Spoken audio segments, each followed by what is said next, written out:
We're going to take this class instead. Okay, a couple things.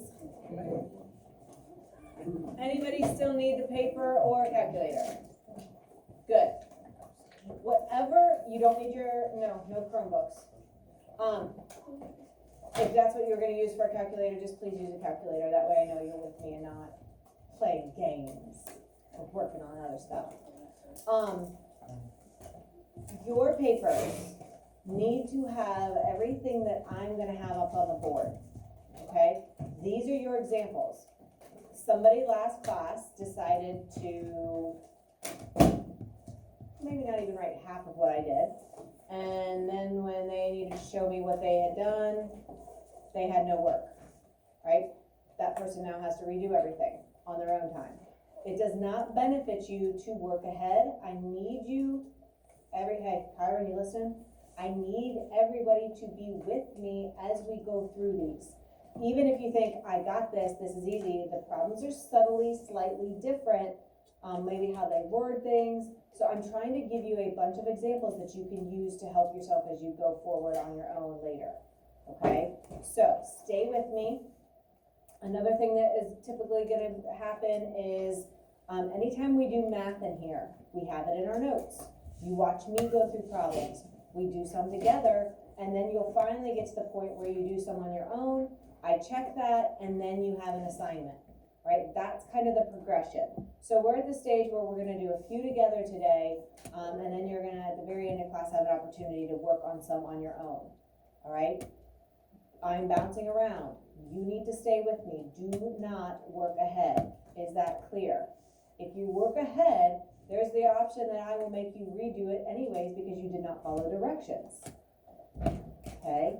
Don't be a hero. Stay with me. Okay? All right. So when we have these math problems, the thing that we're always going to do is we're going to start by underlining the information that is given, and then we're going to circle what it is we're solving for. By doing that, it just kind of helps focus and orient you with the problem. Okay, so it says an isotope of cesium, which is CS-137, has a half-life of 30 years. If 12 grams of the cesium-137 decays over a period of 90 years, how many grams of cesium-137 would remain? What is a piece of information that is given in this problem? Okay, half-life of 30 years, underline it. Okay, on your paper, underline it. Give me another piece of information. Okay, 12 grams. Avery? 90-year period of decaying. Decays over 90 years. And what are we solving for? What's it ask us to solve for? And this is what we will actually circle. David? How many grams of CS-137 would remain? Good. So the things that are underlined are going to help us potentially solve the problem. The thing that is circled is what we're solving for. All right. I had said in the notes that there are two different things that there could be two of. You could have two time values given, or you could be given two sample amounts. In this problem, what do you see two of? Times or sample amounts in grams? Two times. So right up here, I want you to put 2 times. That way, when you're working on your own later and you are solving a problem that has 2 times given, you can go back to this one and you can use this as an example to help get you started. All right. In the notes, we said if you're given 2 time values, you're going to start by dividing those. 90 is the big one, divided by the half-life period, which is 30. When I do that, I will find out how many half-lives the cesium-137 went through. So 90 divided by 30 is, what? 3. HL is how we're going to say half-lives. That is kind of like the unit. From now on, every number needs a unit or something to identify it. Half-life is a weird unit, but technically we're saying that's our unit. So it took 3 half-life cycles. So 30 years, and then another 30 years was 60, and then another 30 years got us to the 90, right? So in that total 90 years, each half-life was 30, and it went through 3 of those cycles. problem. But we know we really need that, right? We can't solve this without this. So sometimes in the problem, it will say how many half-lives did it go through. Sometimes it won't, but we'll know we need to use this to get to our final answer.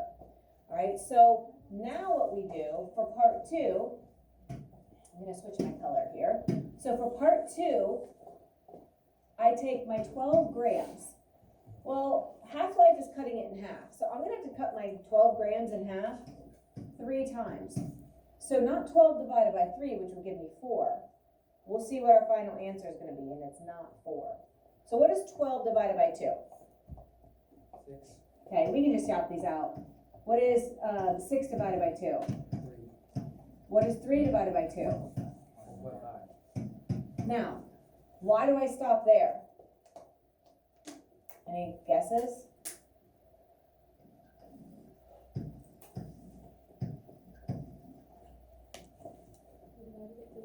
We divided it 3 times, right?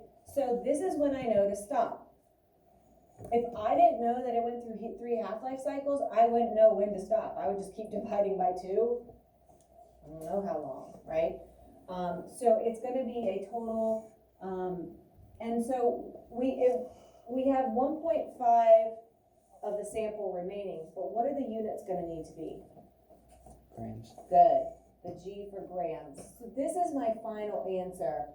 How many grams of the cesium? So in the question, it kind of gives you the units that you're going to use, but if you also think about it, you had 12 grams to start with. It's still grams, it's just now you have only 1.5 of them. Okay? So that is the final answer for number 1. Any questions on that? Does everybody have that written on their paper? No shortcuts. Perfect. I about flipped my lid last period when I saw that. That person just didn't do the work, and they were the whole time like, yep, I'm doing it. Don't do that. Don't be lazy. Like, we can be lazy, cut a few corners, like with abbreviations, but do the work. It's gonna help you later. And now this person has no idea how to get going on it because this person didn't do the work. Okay, we're gonna skip down to number 6. Because we're going to be skipping around. Okay. So, the half-life of polonium-218 is 3 minutes. How many half-lives would it go through in 15 minutes? Then determine how much of a 66-gram sample would remain after 15 minutes. So, give me a piece of information that was given in this, Kelsey. Half-life of polonium 218 is 3 minutes. Nice. Half-life is 3 minutes. Maddie, give me something else. She's like, that is given.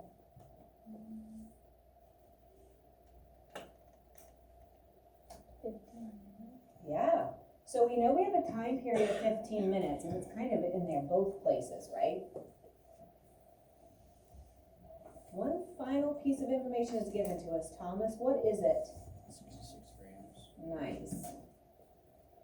Okay, what are we solving for? And there's 2 somethings. This is actually worded asking 2 things, which really we had 2 answers last time, just didn't ask for the first part. How many half-lives would it go through in 15 minutes? Okay, and then what else? The second part, what's it asking for? Kyron, what do you think? How much of the sample would remain? Good. How much of the sample would remain? All right, Jaden, what do you see 2 of in this problem? 2 times or 2 sample amounts? Good, I see 2 time values, right? So this is another 2 time one. So if you're working on problems and you see that your problem has 2 time values given, you could look at number 1 or you could look at number 6. And you could also look at your notes if you really wanted to. Okay? All right, so with 2 times, we have to divide those 2 times. So we take our big time of 15 minutes and we divide it by the half-life period, which was 3. And when we do that, we'll be able to figure out how many of our half-life cycles we went through, right? Good. So we went through 5 half-lives. That is the answer to part 1, right? 5 half-lives. So I'll give you a hint. All of this is either gonna be multiplication or division. It's just making sure you multiply and divide the correct numbers with each other. So if you think about it, you have a time period of 15 minutes, and each half-life is 3 minutes. So you went 3 minutes, then another 3 to 6, another 3 to 9, another 3 to 12, and another 3 to get to 15. The 15 cycles. So try to think of this logically. Try not to just like memorize, but actually think about what's going on, and it makes sense. Now we're gonna take our 66 grams, and we have to just keep cutting it in half for a total of 5 divisions. Not 66 divided by 5, right? But half-life means cut it in half. So what do we get? 33. Again, 16.5, again, 8.25, oh, sorry, messy, 8.25, again, 4.125, oh, sorry, my pen's getting a little bad.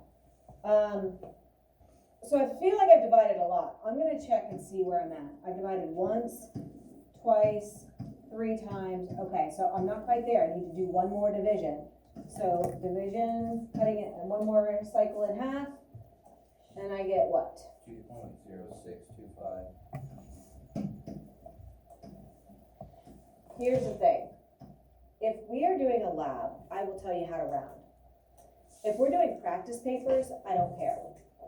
If you would rather leave this at 8.3 and this at 4.3 or 4.1, and this to 2.1, I'm fine with that. If it's easier for you, where it's less confusing, if you just keep it the way it's coming out on your calculator, I don't care about that either. Whatever is going to be best for you, I am fine with. Okay? So some people like it better just to leave it. Other people feel like it's too cluttery and they would prefer it to go to, at least leave it to a tenth. If it's a tenth, if you have a decimal number, at least give me a tenth in your answer. That way you don't get too far with your rounding where numbers get too funky. So if I change this to 2.1, what are the units gonna need to be that go with this? Grams. Because you started with 66 grams, and this is still our polonium-218. So it's still gonna be grams. So you have to know how many times you're dividing. And so that's why you needed how many half-lives. Because you're not taking, somebody do 66 divided by 5 for me. 13.2. Yeah, what is it? 13.2. 13.2 is most definitely not 2.1, right? So a lot of people will take the grams and divide it by 5. That's not what half-life is. Half-life is cutting the sample in half. Okay. All right, any questions? Okay. Good.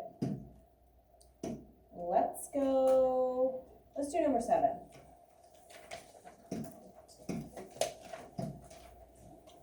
All right, I have a typo. It's halaf life instead of half. Sorry. Carbon-14 has a halaf life of 5,730 years. How many half-lives did it go through if it presently contains 0.3125 grams of carbon-14 that originally contained 80 grams? Then determine how old is the bone. So, Anna, give me something that I need to underline.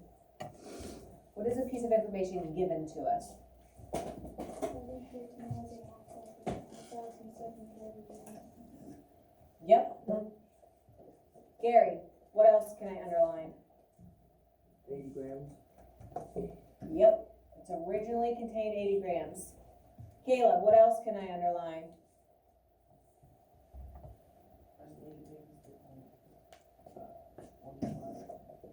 Yep. What am I solving for? Two things, actually. Aria, give me one of the things we're solving for that I circle. Okay? And AJ, How many half-lives does a bone go through? nice. So this one actually words it in two questions, right? Sometimes it's just kind of implied that you have to find a piece of information like the half-lives and then use it. This one, it actually comes right out and says it. So, what do you see two of in this? Let's see. Mason. I see 2 weights. Okay, so two Masses. amounts. Good. Two sample amounts. Very good. So I see an 80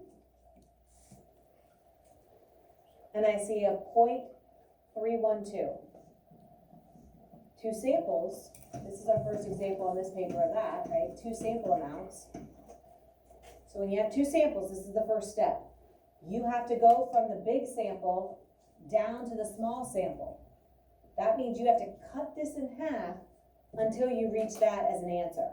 So 80 cut in half is what? 40. Cut in half. And I'm going to keep going until I reach that magic answer of 0.3125. So 40 divided by 2? 20. Still not there, right? 5. 2.5. For here. 1.925. Okay. Still not there. 1.25 divided by 2. Okay. 0.625. Still not there. Jeez Louise, I'm running out of room.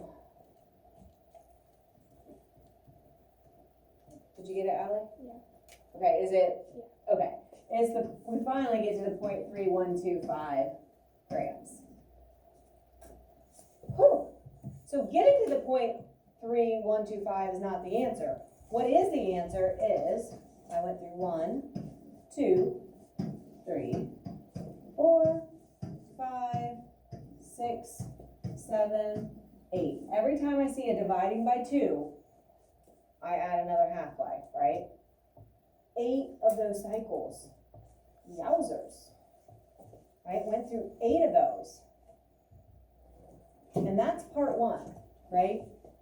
8 half-lives answers the first part. Right? That's part 1.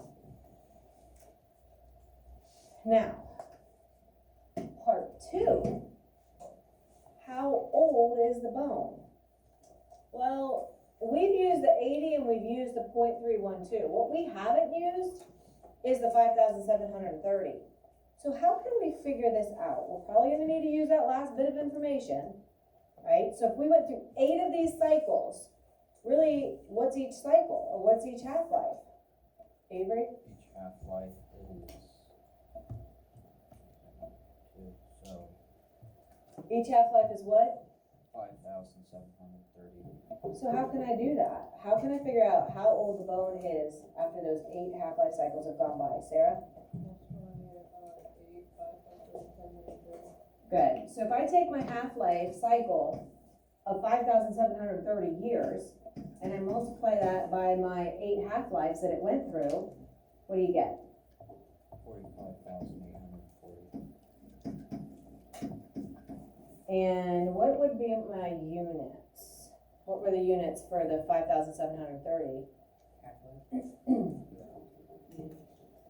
years? That is answer to part 2. YRS is the kind of shortened for years. Any questions on that part? That makes sense. So this is kind of an extra step that we haven't had before. If you take what the half-life is, times how many half-lives, that will give you your total amount of time period. Okay? Any questions on that one? Everybody writing it down? No lazies out there? Good. Alright, let's look at the half-life of radioactive isotope. If we have 500 grams, and it decays to 62.5 grams in 24.3 hours. Hold on, everybody. Audio, I'll give you a pass for today. But Brandon, what's a piece of information given in number 8? Yep, we start with 500 grams. Anna, what's another piece of information given?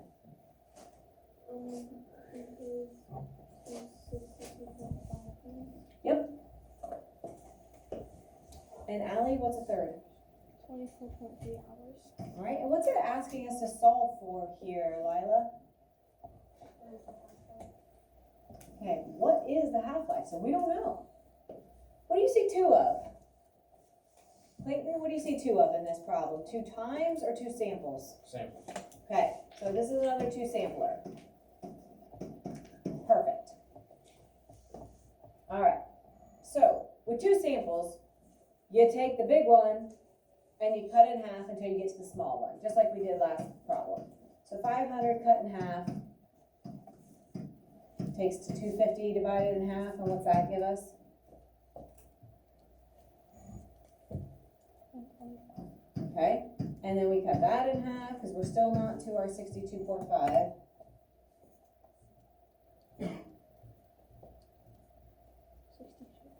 Okay, that gets us there.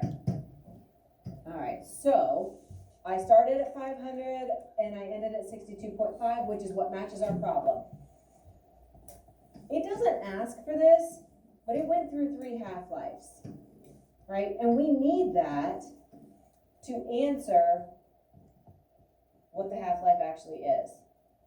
Because I know in a 24.3 hour period, if that's my total time, it went through 3 cycles to get there. So what's each cycle, or what's each half-life actually? What are we gonna do? What do you think, David? Divide 24.3 by